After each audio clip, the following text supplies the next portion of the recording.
día de hoy hablaremos de ecología.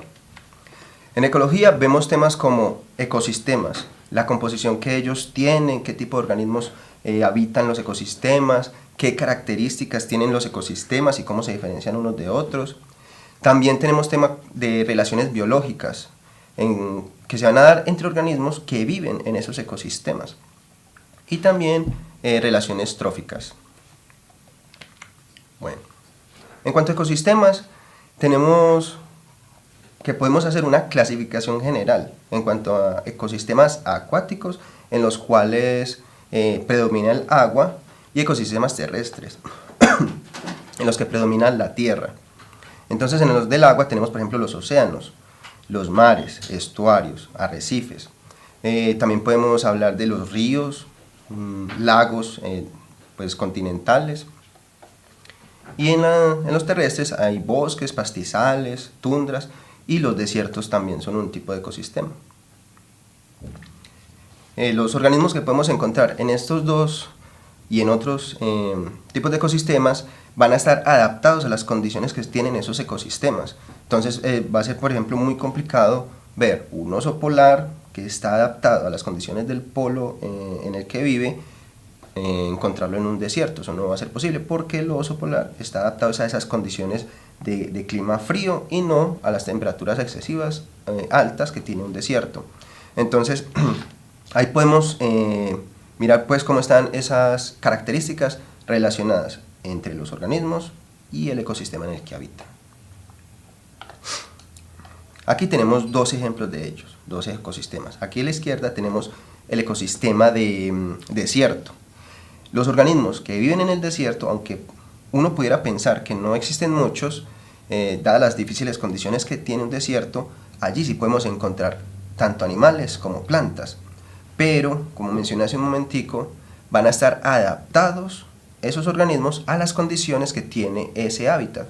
Entonces, por ejemplo, este cactus, ¿qué características tiene ese cactus para que esté mejor adaptado al clima del desierto que otra planta? Entonces, primero, las hojas del cactus. En ese momento vemos que no tiene hojas. Entonces, ¿qué sucedió? A través del proceso evolutivo, las hojas que tenían los ancestros del cactus se fueron disminuyendo en tamaño. Y esta disminución en tamaño es favorable para el cactus en estas condiciones porque las hojas son un lugar muy característico por el cual las plantas pierden agua. Entonces, si las hojas se transforman en espinas, que se ve allí en la imagen, que son mucho más delgaditas, con una superficie más reducida, entonces la pérdida de agua a través de estas estructuras va a ser muy mínima. Y eso es muy importante en el desierto porque una de las características del desierto es que las precipitaciones, es decir, por ejemplo, las cantidades de lluvia son muy bajas. Va a ser muy difícil el tema del agua. Entonces es muy bueno pues que ahorre agua pues evitando la pérdida a través de las hojas. Otra característica que tiene es que si nosotros miramos muchos cactus vemos que ellos tienen una forma alargada y esa forma alargada lo que evita es exponer demasiada superficie de la planta al sol, y si hay menos superficie expuesta va digamos a tener, por decirlo de alguna manera, menos calor, va a transpirar menos la planta, entonces ahí está ahorrando también agua. Animales, también podemos encontrar animales en un desierto. Pero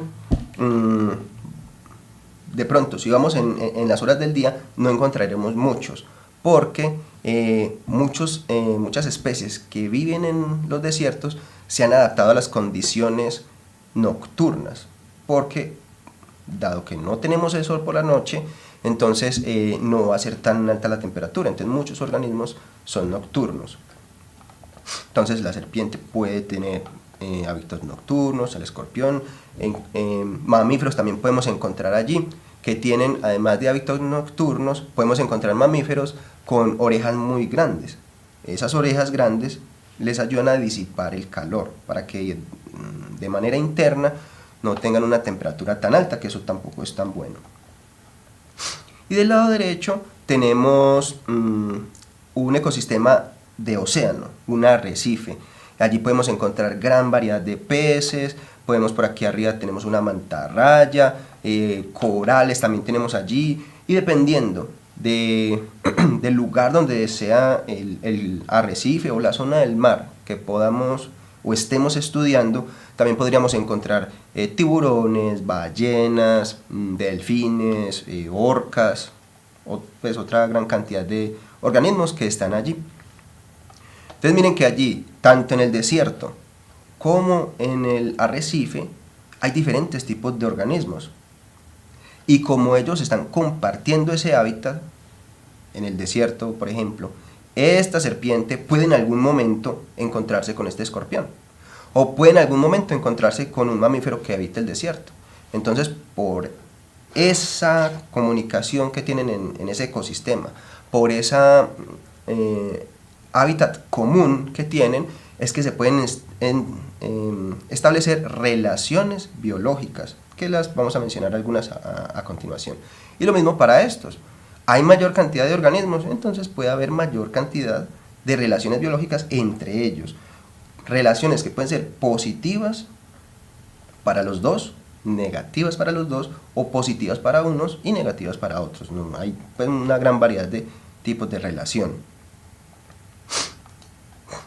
Entonces vamos a mirar aquí algunos ejemplos. Las relaciones biológicas también las podemos dividir en dos grupos por la siguiente como característica.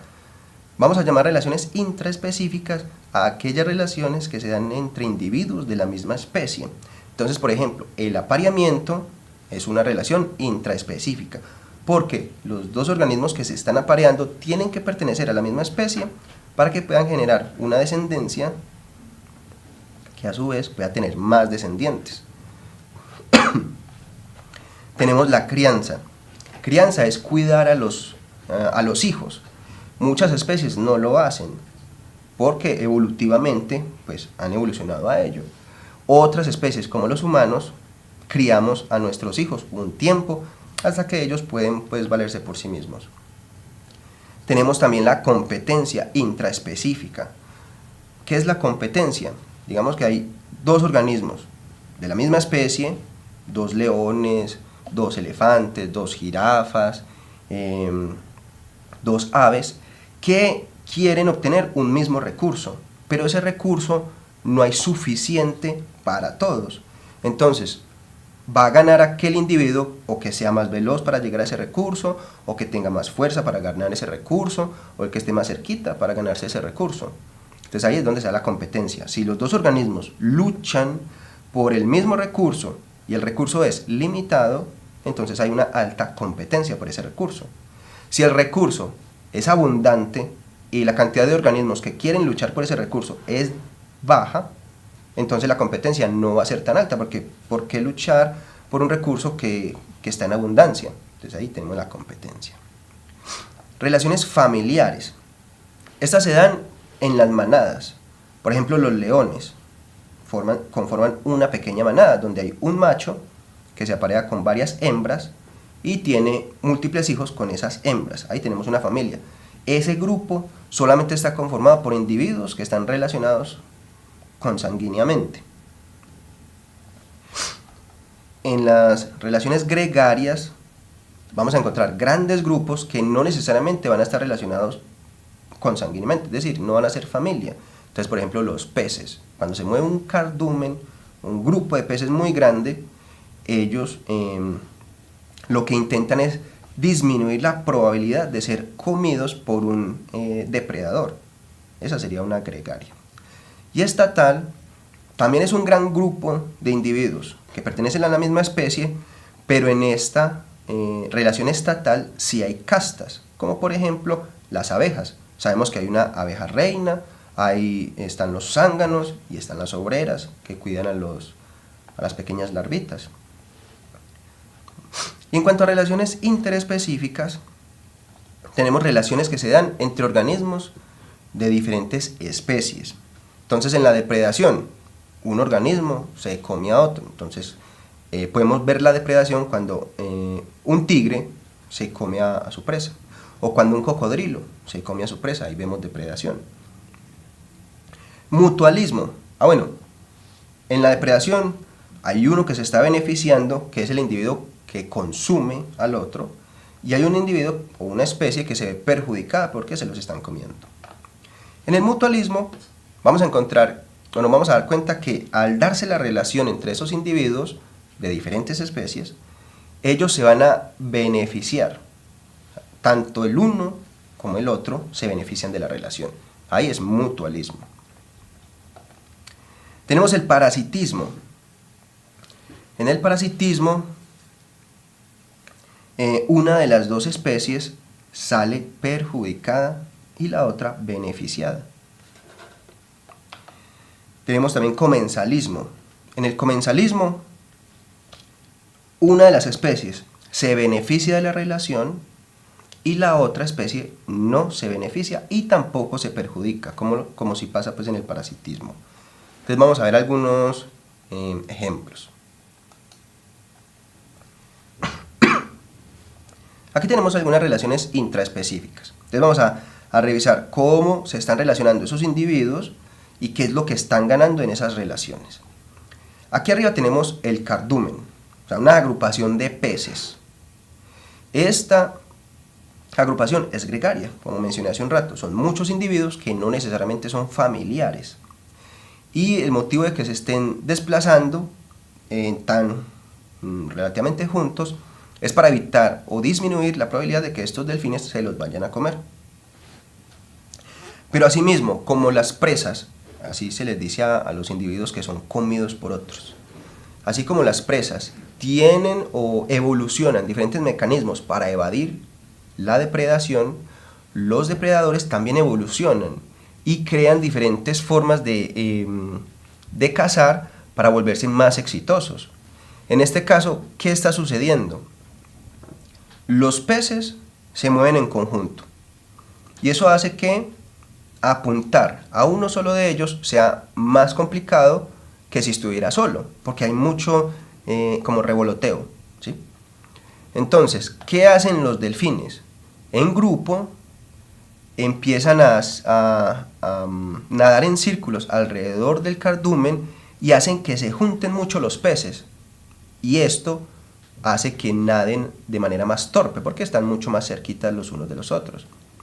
Y en el momento en que están así muy juntos, por acá abajo se meten los delfines y empiezan a coger algunos peces y se van turnando las posiciones.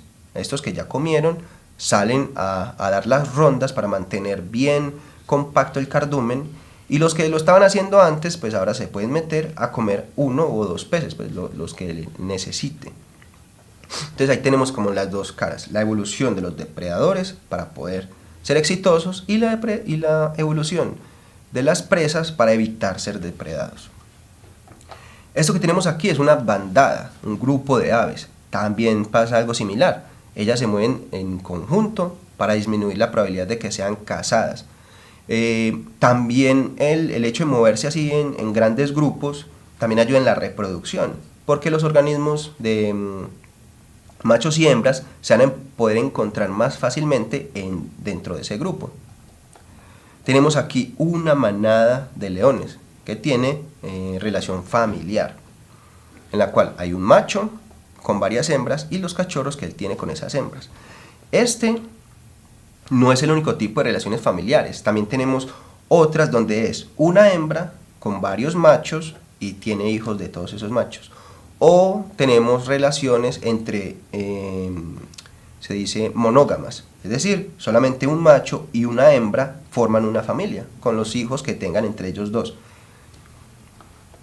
Bueno, en esta relación familiar también hay de cierto modo una repartición de tareas.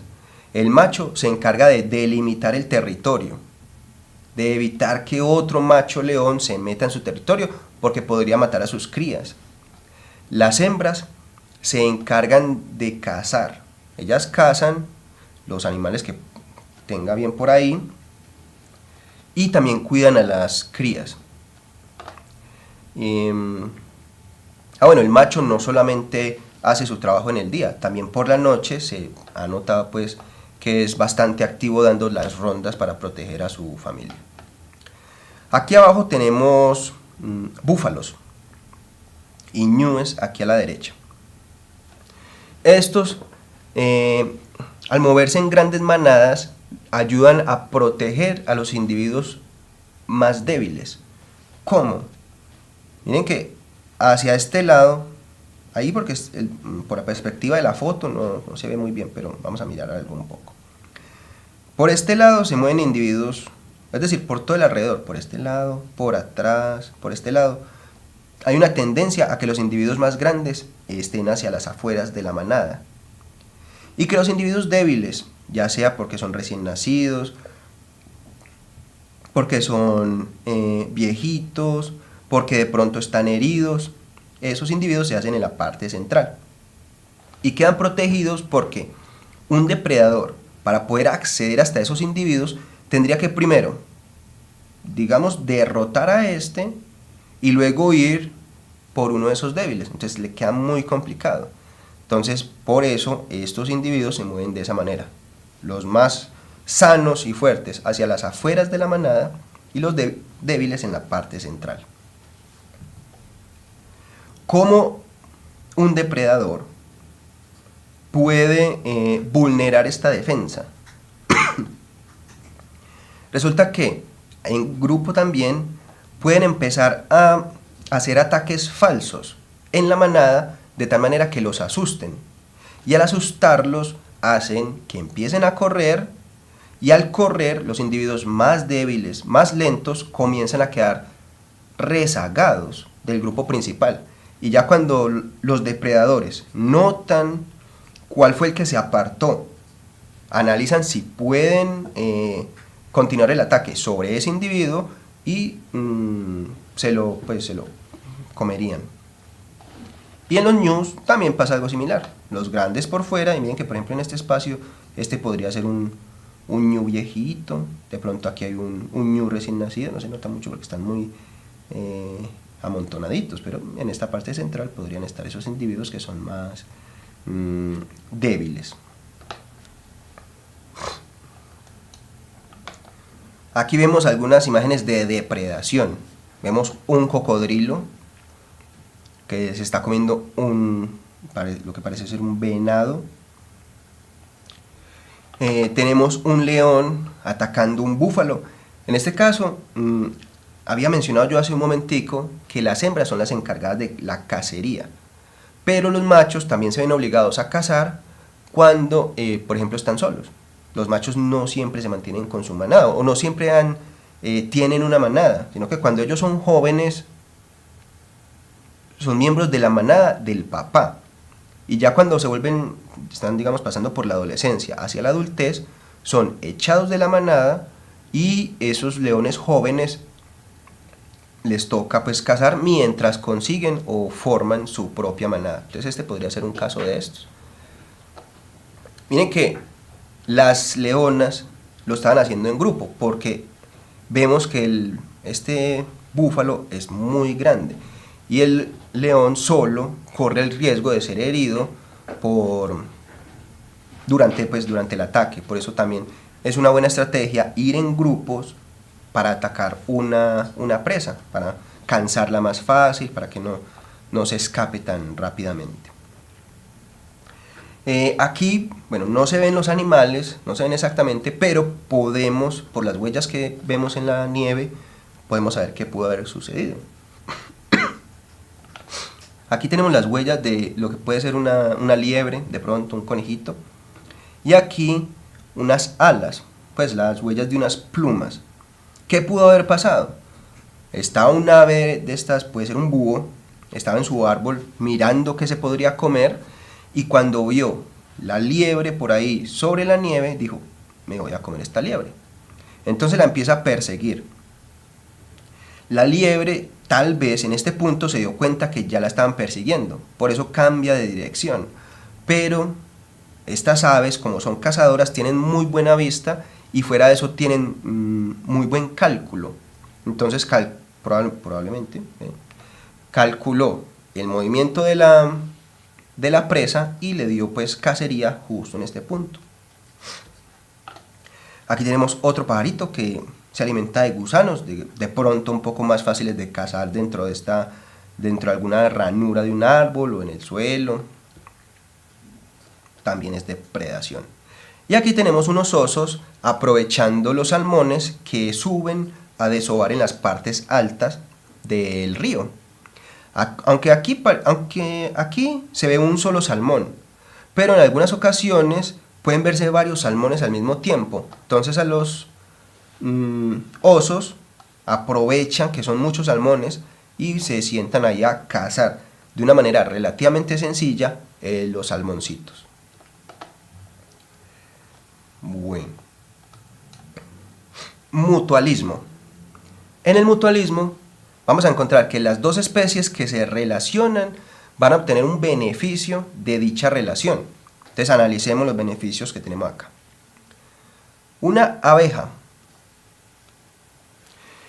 y una flor. ¿Cómo se benefician estos dos organismos? Bueno, resulta que las plantas son organismos sésiles, es decir, no se pueden mover. Y resulta que para poder reproducirse necesita un individuo conseguir una pareja con la cual reproducirse. El problema con las plantas es que al no poder moverse va a ser muy complicado lograr reproducirse porque, ¿cierto? Digamos, un par de perros, un perrito y una perrita, se encuentran y pueden aparearse y tener sus hijos. Un par de palomas se encuentran, se pueden aparear y tener sus palomitos. Pero dos plantas no se pueden mover. ¿Cómo se reproducen entonces? Ahí es donde entra en juego los animalitos polinizadores. Resulta que mediante evolución las plantas comenzaron a producir esta estructura que conocemos como flor y dentro de esta estructura producen lo que llamamos el néctar, que es una sustancia azucarada con nutrientes. Esa sustancia la utiliza para atraer a los polinizadores, ¿sí? Tanto la forma de la flor como el néctar son utilizados por la flor para atraer los polinizadores. Entonces esta abejita llega a consumir el néctar y sabe que está ahí porque la flor, la misma flor con esa forma y con esos colores le dice, aquí está el néctar. Entonces la abejita va y empieza a succionar el néctar. A medida que va succionando el néctar, como está metida dentro de la flor, al cuerpo se le pegan unas estructuras llamadas polen. El polen es el gameto masculino de las plantas. Entonces ahí se le pegó en las paticas, por aquí en el abdomen en la parte de abajo, de pronto aquí en el tórax, en la parte de abajo que no alcanzamos a ver con esta imagen. Y luego esta abejita va a una segunda flor a consumir más néctar. Y entonces, ¿qué pasa con los pólenes que se le pegaron? Pues estarían viajando desde la flor número 1 a la flor número 2. Y cuando llegue a la flor número 2, por roce, pues al aterrizar sobre la otra flor, por roce, por el movimiento, algunos granos de polen se le van a caer sobre la otra flor. Y puede capturar granos de polen de esa segunda flor. Y si va a una tercera flor, esa tercera flor podría, ¿cierto? Podría tener polen de la primera y la segunda flor. ¿Sí? Eso ya depende pues, de cuántas flores pueda la abejita visitar. Puede ser una sola o de pronto dos. Entonces, el beneficio para la planta, le están ayudando con el proceso reproductivo, porque están transportando su polen de una flor a otra. Y la abejita se beneficia, o los organismos polinizadores se benefician porque toman el néctar que producen las flores, néctar que tiene nutrientes. Entonces ahí está el beneficio para ella también. Aquí tenemos otro mutualismo, en el cual un pez payaso forma una relación con una anémona. Resulta que este pez payaso es, digamos, es un pez pues, relativamente pequeño que vive en el océano. Entonces podría llegar a tener muchos depredadores. Entonces, ¿qué hace este pez? Se mete, cuando lo están persiguiendo, si logra escapar, se mete aquí en esta parte dentro de los tentáculos de la anémona y queda protegido. ¿Por qué razón queda el protegido? Porque es que la anémona en sus tentáculos por aquí tiene unas células que producen una sustancia urticante, pues bastante molesta el contacto con la piel. El pez payaso es inmune a esa sustancia.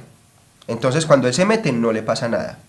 Pero si otro pez que lo está persiguiendo llega a ser tocado por el bracito de la anémona, va a sufrir por el contacto de esa sustancia que produce la anémona en su piel. Entonces, apenas él se mete dentro de los tentáculos, los otros peces no lo siguen persiguiendo, pues cuando ya saben que no pueden tocar la anémona. Entonces ahí se beneficia el pez payaso porque tiene un refugio para escapar de los depredadores. ¿Cómo se beneficia la anémona? Que, aunque de pronto algunos de esos organismos marinos parezcan plantas, en realidad no lo son. Al analizar sus características celulares, por ejemplo, y de desarrollo, nos damos cuenta que son animales, como en este caso, la anémona es un animal. ¿Cómo se beneficia? El pez payaso ayuda a limpiar la anémona, porque él nada entre los tentáculos, ayuda a que el agua circule, limpia ciertas suciedades. Entonces ahí también se beneficia la anémona. Aquí tenemos un mono consumiendo una fruta.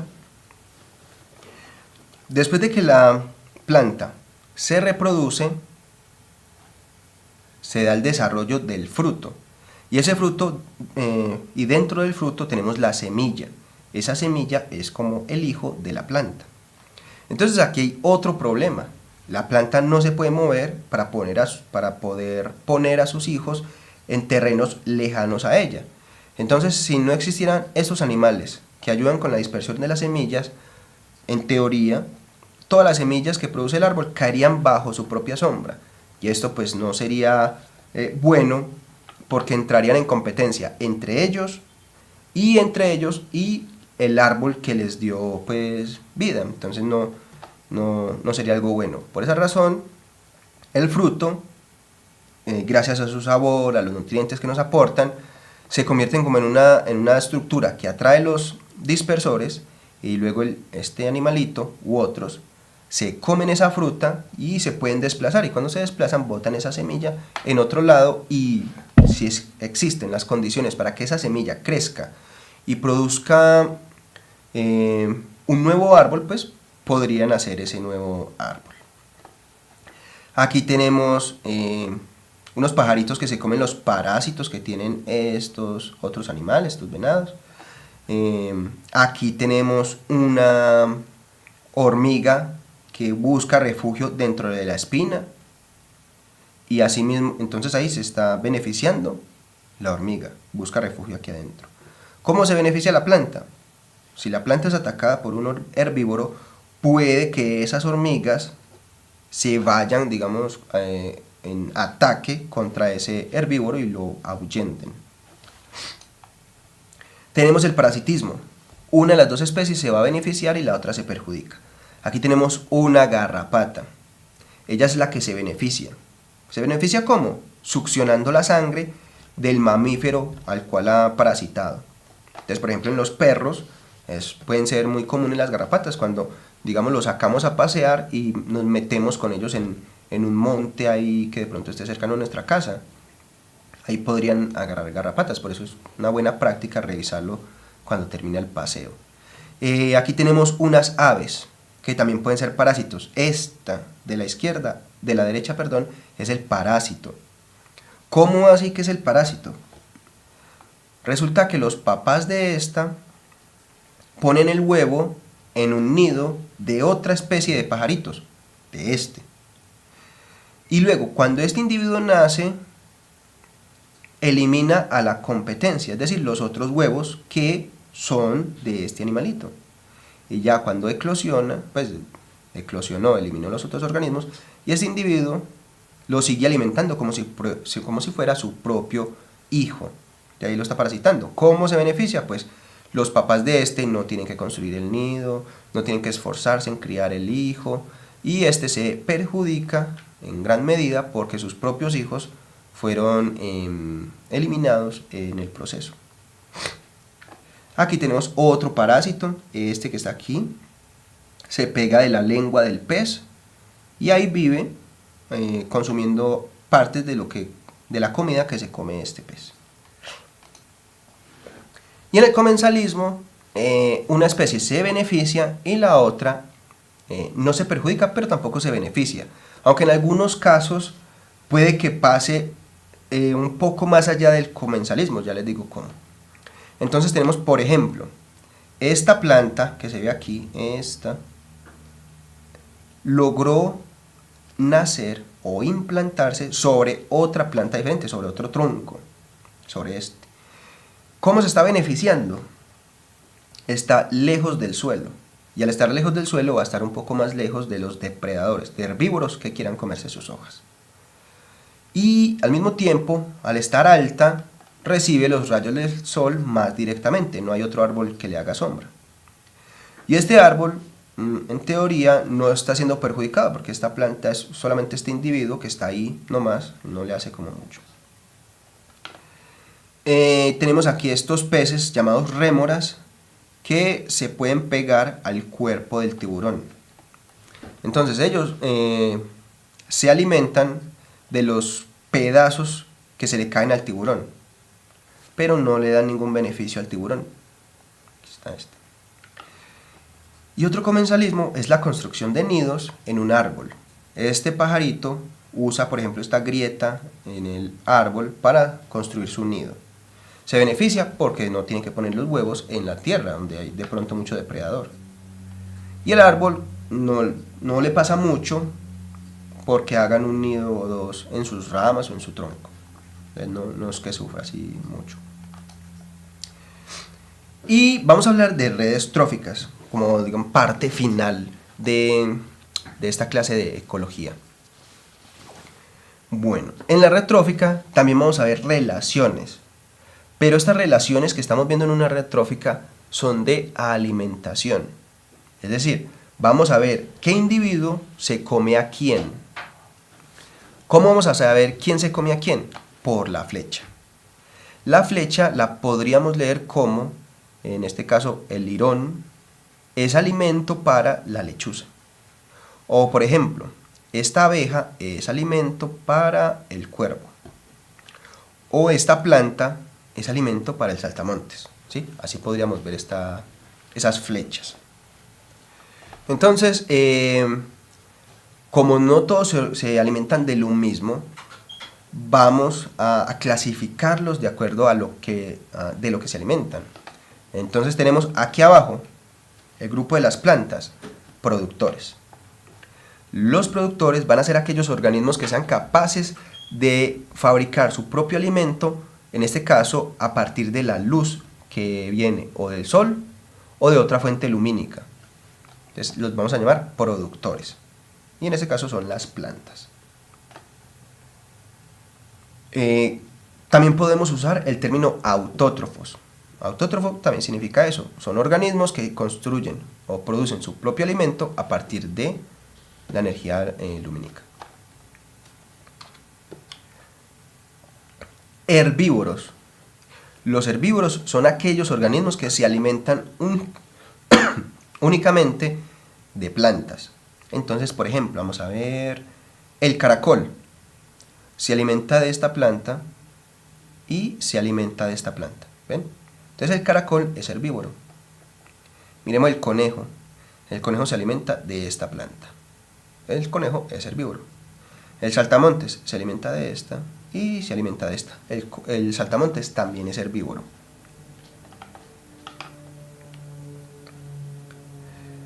A estos herbívoros también los podemos llamar consumidores de segundo orden. Consumidores de primer orden. Mira que eran productores, consumidores de primer orden. Carnívoros son aquellos organismos que se alimentan únicamente de otros animales. Entonces vamos a ver la lechuza. Aquí tenemos la lechuza que se alimenta del lirón, y la lechuza se come también a los ratones de campo. Vamos a ver si de pronto el zorro. No, el zorro no, miren que el zorro por aquí se está alimentando de esta planta. Entonces el zorro no entraría ahí. La serpiente esta se alimenta de ratones, se alimenta de saltamontes. Entonces, carnívoros. También les podemos llamar consumidores de segundo orden. carnívoros, se alimentan de otros animales. Y los omnívoros son aquellos organismos que se alimentan tanto de herbívoros como de carnívoros. Entonces vamos a mirar el lirón. El lirón se come a otro animal, como la abeja, pero también come plantas, como esta, y otro animal como este. Entonces el lirón es omnívoro, come tanto animales como plantas. Los seres humanos, ¿qué tipo seríamos? Omnívoros. Nosotros comemos animales y comemos plantas. ¿Qué también podemos ver con una red trófica? Las redes tróficas se intenta que sean muy sencillas, pero a la hora de ir o al bosque, o al desierto, o al arrecife, se puede encontrar uno que hay muchos tipos de organismos, hay muchos productores, muchos herbívoros, muchos carnívoros, muchos omnívoros, que están relacionados, entonces se pueden volver muy complejas. Pero la idea con las redes tróficas es que miremos esas relaciones que hay entre esos organismos y también se puede ver qué tanta competencia o qué tanta competencia entre organismos hay o qué efecto puede existir si falta uno de esos individuos. Entonces, por ejemplo, competencia habíamos dicho que era cuando dos organismos, ya sea de la misma especie o diferente especie, tienen que luchar por un recurso que es limitado. Entonces vamos a ver, la abeja se alimenta de esta planta madreselva, supongamos que de las flores, y el ratón se alimenta también de esa planta, pero de pronto el ratón no consume de las flores, sino de los frutos o de las hojas. Pero el zorro viene por aquí, por aquí, por aquí, por aquí, y se alimenta de la madreselva. ¿El zorro qué va a comer? Más probablemente le gusten más las frutas que las flores. Entonces, en cuanto a competencia por la madreselva, podríamos decir que el ratón y el zorro podrían tener una competencia un poquito más alta porque es probable que los dos quieran comer de las frutas, mientras que la abeja se alimenta de las flores. O, por ejemplo, la lechuza y el zorro comen lirón. Entonces ahí va a haber competencia de esas lechuzas con esos zorros por el lirón. ¿Y qué factores afectan la competencia? Habíamos mencionado. Si son muchos individuos, es decir, muchas lechuzas y muchos zorros y poquitos lirones, la competencia va a ser muy alta. Y esa competencia alta va a llevar a que algunos de esas lechuzas y algunos de esos zorros vayan a morir. Por ¿cierto? Selección natural. Pero, si son poquitas lechuzas, si son poquitos zorros y son muchos lirones, entonces la competencia no va a ser ya tan alta, porque hay suficientes lirones para alimentar las lechuzas y los zorros. Listo, así podemos ver esto también. Y lo otro que había mencionado, podemos ver qué efecto tiene cuando uno de esos individuos es eliminado. Entonces, por ejemplo, la abeja. ¿Qué pasa si yo elimino la abeja?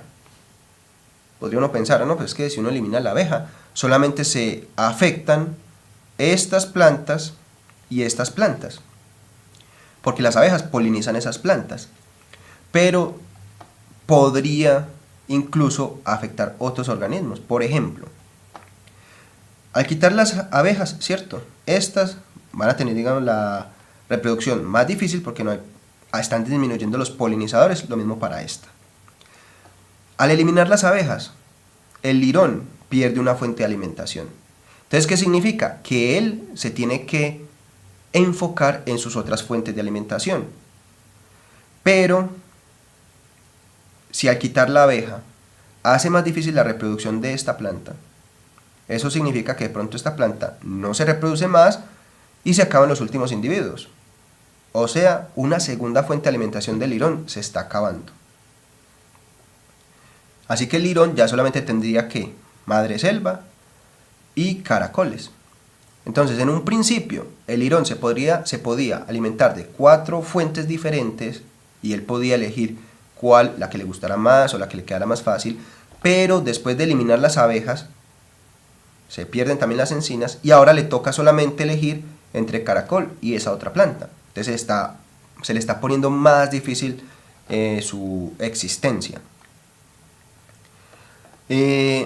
Vemos el ratón también es afectado. Miren que si esta hubiera desaparecido al eliminar las abejas, entonces el ratón le toca o comer más madreselva o comer estos otros organismos. Entonces miren que al eliminar un individuo de la red trófica, no solamente se elimina, no solamente se perjudica ese individuo en particular, sino que también es perjudicado en primera instancia los que se relacionan con él. Y en segunda instancia podrían verse afectados otros organismos porque se acaban las fuentes de alimentación, porque hay más depredación de otros organismos y puede llevar pues a un desequilibrio en el ecosistema bastante grande. ¿Listo?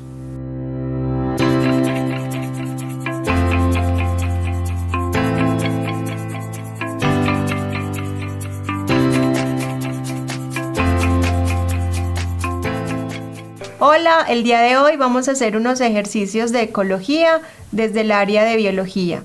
Empezamos. En esta primera pregunta nos dice el ejercicio. Un grupo de estudiantes de biología para su clase de botánica realizan una serie de muestreos a 3 ecosistemas, analizando 4 especies y la cantidad de individuos de cada una, como lo muestra la siguiente tabla. Entonces aquí nos dan las especies, nos dicen que son 4 y la cantidad de individuos.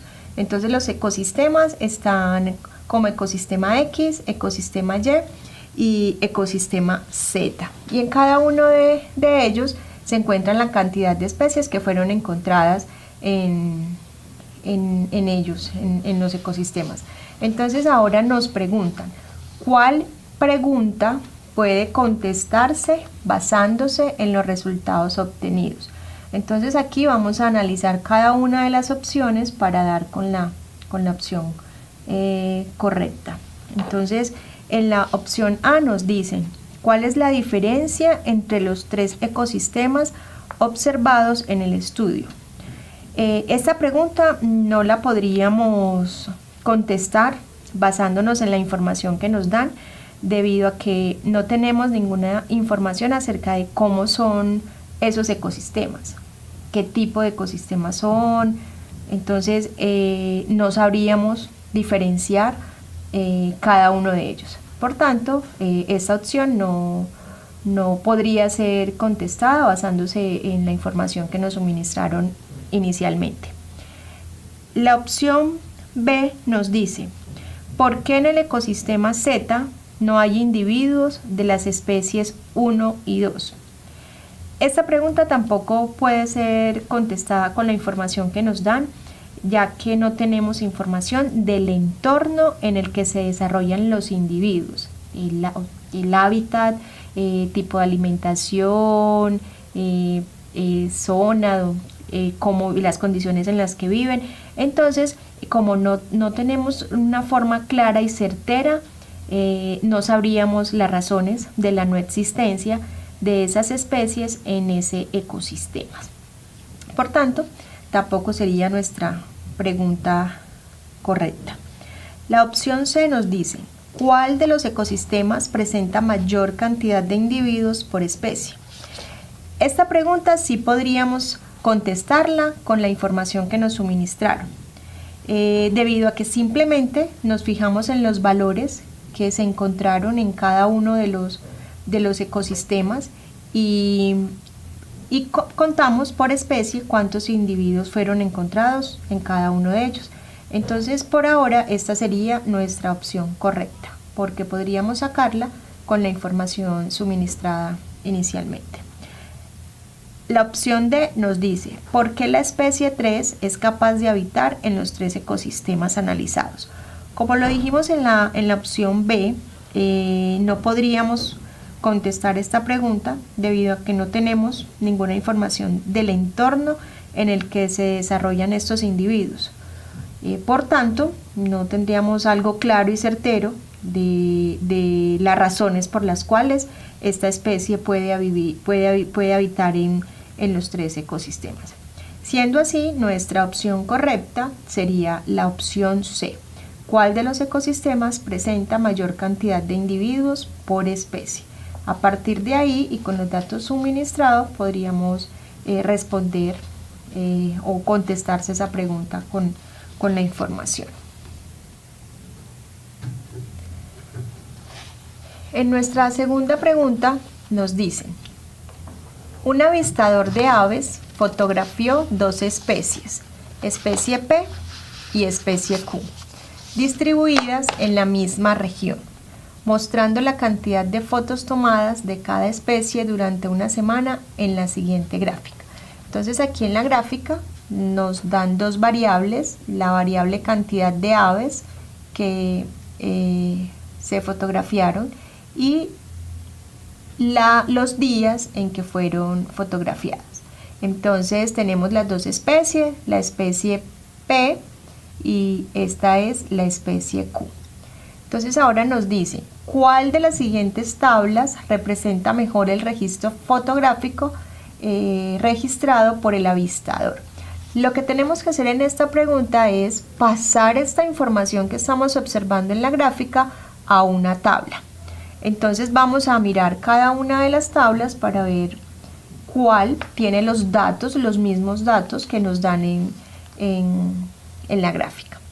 Entonces miremos la opción A. Esta opción es incorrecta debido a que no muestra todos los datos que se toman en campo. Además, los datos no concuerdan con la gráfica. Entonces miren que tenemos aquí que los días son 2, 4, 6 y 8. Entonces miren que aquí el día 8 acá no fue registrado, por tanto esta opción para nosotros es incorrecta. La opción B, tenemos los días, son 7 días, tenemos las especies que son P y Q, especies P y Q, y tenemos los datos. Entonces vamos a observar la información. La especie P en el día 1 tiene dos. La especie P en el día 1, dos fotografías de aves, ¿cierto? La especie Q en el día 1 no tiene, entonces por tanto aquí no va a haber dato. Entonces aquí vamos bien. En el día 2, la especie P registró 3, digamos que cantidad de aves 3 y la especie Q cantidad de aves 2. Entonces miren que estas dos primeras y busquemos y a ver, esta sería por ahora nuestra opción correcta. Nos dio el día 1 y el día 2. Analicemos la opción 3, la opción C. La opción C es incorrecta dado por lo siguiente. Tiene los 7 días, pero no podemos sumar las dos cantidades, ¿cierto? Entonces en esta tabla no es aconsejable dado que las fotos de las dos especies se suman y no permite ver a cuál especie se le toma más foto. Por ejemplo, en el día 2 se tomaron 5 fotos, pero no se sabe si fueron una de la especie P, que en el día 2, y 4 de la especie Q, o 2 de la primera y 3 de la segunda. Entonces, por tanto, esta opción no es correcta. La opción D, especie P y Q, fotos registradas. Aquí también esta opción también sería incorrecta, dado que los datos mostrados en esta tabla no concuerdan con los datos de la gráfica.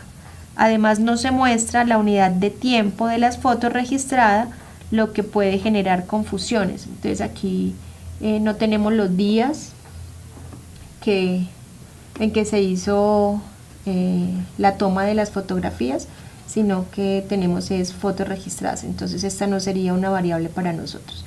Por tanto, en esta pregunta la respuesta correcta sería la opción B, ya que muestra todos los datos que aparecen en la gráfica de manera ordenada, ¿sí? De tal manera que si quieres se pueden hacer comparaciones. Digamos en el día 6. En el día 6 la tabla me dice que la especie P tuvo 4, miren en el día 6, la especie P tuvo 4 y la especie Q tuvo 12. Aquí tuvo 12. Entonces, en este ejercicio, esta sería nuestra opción correcta.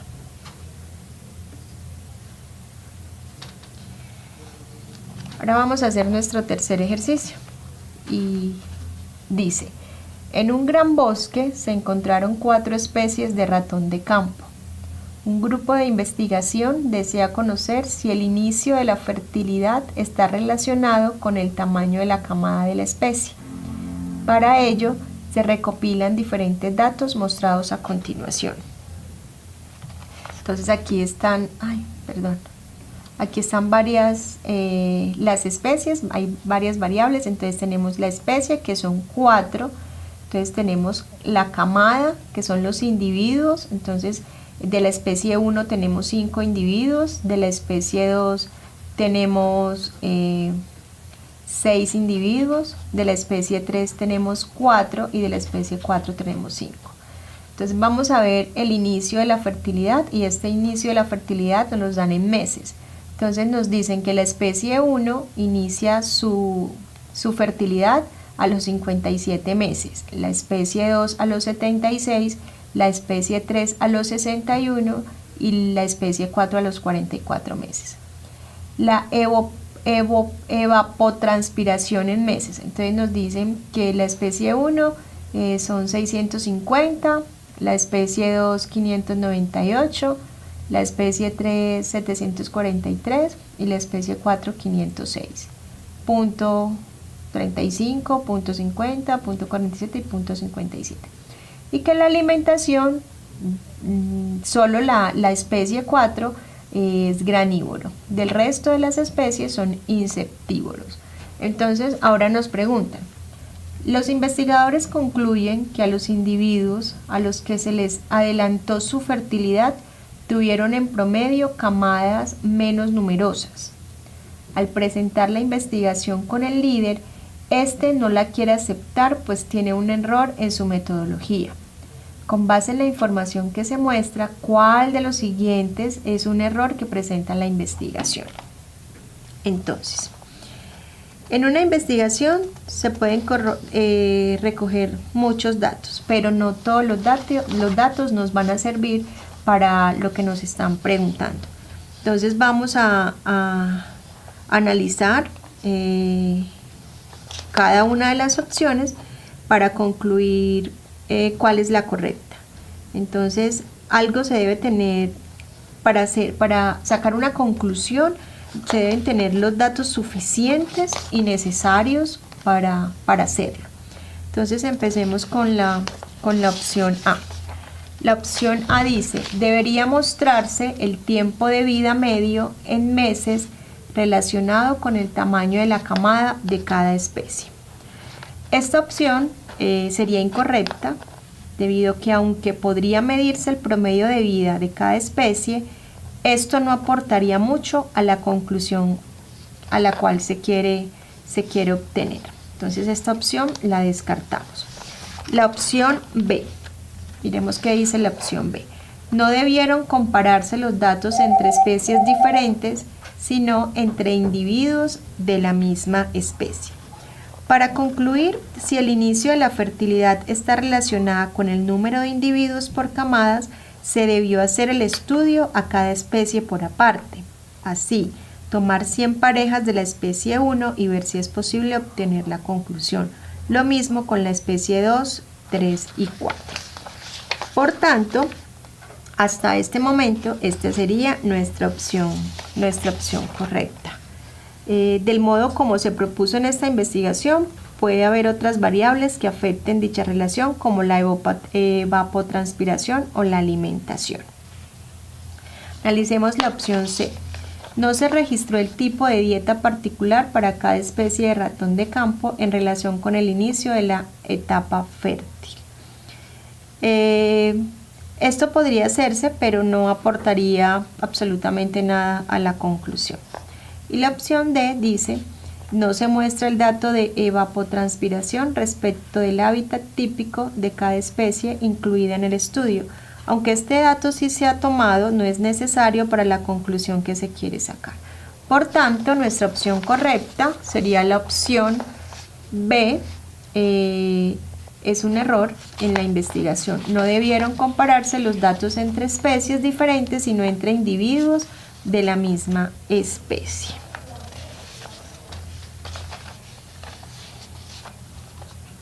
Ahora vamos a analizar nuestro último. Aquí nos dan en este ejercicio, nos muestran una red trófica. Recordemos que una red trófica nos muestra el flujo de materia y energía que hay en un ecosistema. Entonces, una red trófica siempre va a iniciar con los productores, que son los que entran la energía a la cadena alimenticia o a la red trófica. Entonces los productores son las plantas, algas. Entonces a partir de aquí ya empieza a fluir la materia y la energía. Entonces acá nos dicen que el menor nivel trófico al que puede pertenecer el pinzón es al. Lo que hay que mirar es cuál es el menor nivel trófico que ocupa esta ave insectívora, este pinzón carpintero. Entonces vamos a ver cada una de las opciones para mirar cuál es la correcta.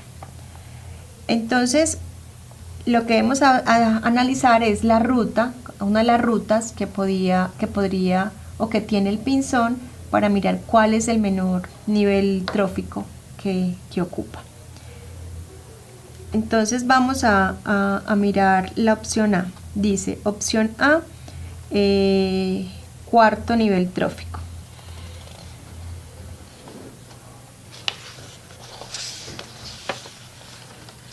Entonces vamos a empezar. Oruga, hoja, miren aquí la hoja, la oruga, miren acá la oruga, insecto carnívoro y pinzón. Entonces, en esta cadena los pinzones ocupan el cuarto nivel trófico. Entonces aquí podríamos decir que esta opción es válida, ¿cierto? Ocupa el cuarto nivel. Entonces vamos a mirar las otras para ver, pero nos están preguntando cuál es el menor. Entonces aquí tenemos que ocupa el cuarto. Entonces tenemos tercero, segundo y primero. Entonces ya queríamos que ocupa el mayor, ¿cierto? Entonces esta opción A la podemos descartar. La opción B, tercer nivel trófico. Entonces debemos analizar las rutas que van desde los productores hacia el pinzón. Desde los productores, o sea, las plantas, las algas. Entonces veamos, hojas, caracoles y pinzón. Entonces aquí está ocupando el tercer nivel. Entonces vamos a mirar. Entonces aquí vamos a tener esta opción como correcta, mientras analizamos la opción C y la opción D. Entonces miren, hojas, hacia donde apunta la flecha es el organismo que consume al otro. Entonces aquí podemos decir que los caracoles consumen hoja y el pinzón se come a los caracoles. Acá en esta primera, que era la del cuarto nivel, la mosca come hojas. Perdón, la mosca no, las orugas comen hojas y el pinzón, a la oruga se la come el insecto carnívoro y al insecto carnívoro se lo come el pinzón, ¿cierto? Entonces vamos a ver la opción C, segundo nivel trófico.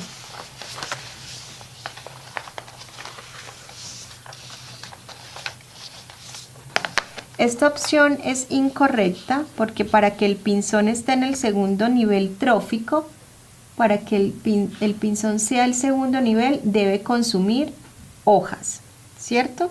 Debe alimentarse directamente de las plantas. Y aquí en esta red no hay ninguna flecha, miren, que no hay ninguna flecha que nos diga que el pinzón consume hojas. Por tanto, esta opción es incorrecta. Y la opción D, primer nivel trófico, el pinzón es un animal y ningún animal puede pertenecer al primer nivel trófico, debido a que en el primer nivel trófico, que sería este, están los productores. Recordemos que a partir de ellos es que se introduce la materia y la energía en la cadena o la red trófica. Entonces, por tanto, este pinzón no podría estar en este primer nivel. Entonces, para esta pregunta, nuestra opción correcta sería el tercer nivel trófico, que sería el menor nivel que ocuparía el pinzón en esta red trófica. Espero que estos ejercicios les sirva para su proceso académico. Nos vemos en una próxima.